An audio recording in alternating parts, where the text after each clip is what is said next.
Bienvenue sur votre chaîne Encore Humain, Still Human. Commentez, partagez et abonnez-vous, car vous êtes encore humain, still human. Alors aujourd'hui, nous allons parler d'un sujet très important, fondation même de la société, la présence d'un père dans la vie d'un enfant. Mais a-t-il encore besoin de son père?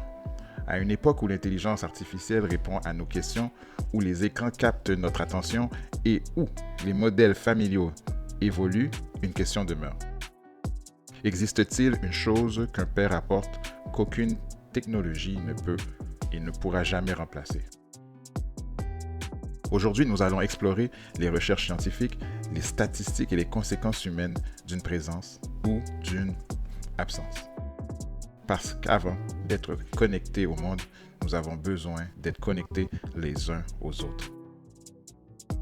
Les premières années façonnent toute une vie.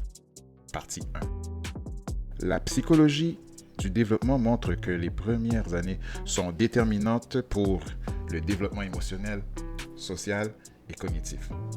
Pendant longtemps, la recherche s'est concentrée sur le rôle de la mère.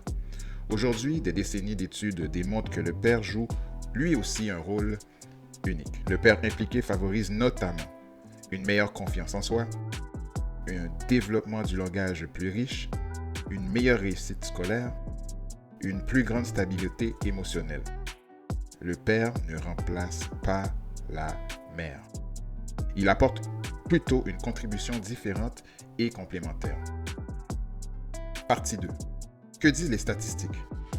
Les recherches provenant notamment de l'Université d'Harvard, des National Institutes of Health et d'autres équipes internationales montrent qu'en moyenne, les enfants bénéficiant d'une relation paternelle positive présentent davantage de facteurs favorables.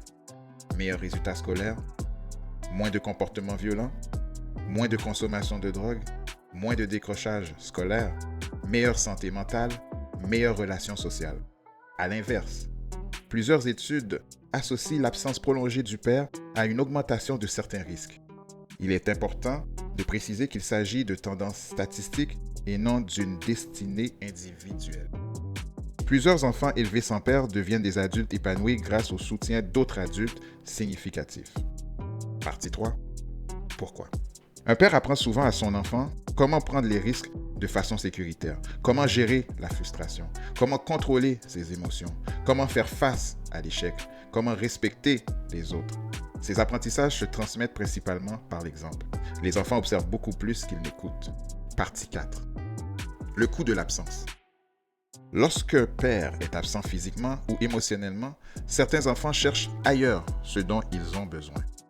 Parfois dans la rue, parfois auprès des réseaux sociaux, parfois auprès d'influenceurs, parfois dans les gangs, parfois dans des relations toxiques. Le besoin d'un modèle ne disparaît jamais, il change simplement de visage. Partie 5. Une IA peut-elle remplacer un père? Une intelligence artificielle peut expliquer les mathématiques, elle peut raconter une histoire, elle peut répondre en quelques secondes, mais elle ne peut pas regarder un enfant dans les yeux avec un échec. Après un échec. Elle ne peut pas être présente à un match, elle ne peut pas transmettre le courage par l'exemple, elle ne peut pas aimer, la technologie peut assister, elle ne peut pas remplacer la relation humaine. En conclusion, le monde change, les familles prennent différentes formes, mais une vérité demeure. Chaque enfant a besoin d'adultes qui l'aiment, le protègent et lui montrent le chemin. Lorsqu'un père est présent de façon bienveillante, il peut jouer un rôle profondément positif. Être un père, ce n'est pas être parfait, c'est choisir d'être présent. Parce qu'au bout du compte, ce dont un enfant se souviendra le plus, ce n'est pas la vitesse de son Internet, mais la personne qui marchait à ses côtés. Si cette histoire vous a fait réfléchir, partagez-la avec un père, une mère ou un futur parent. Abonnez-vous à Encore Humain, Still Human, parce que dans un monde où tout devient artificiel, notre plus grande révolution sera peut-être encore de rester profondément humain.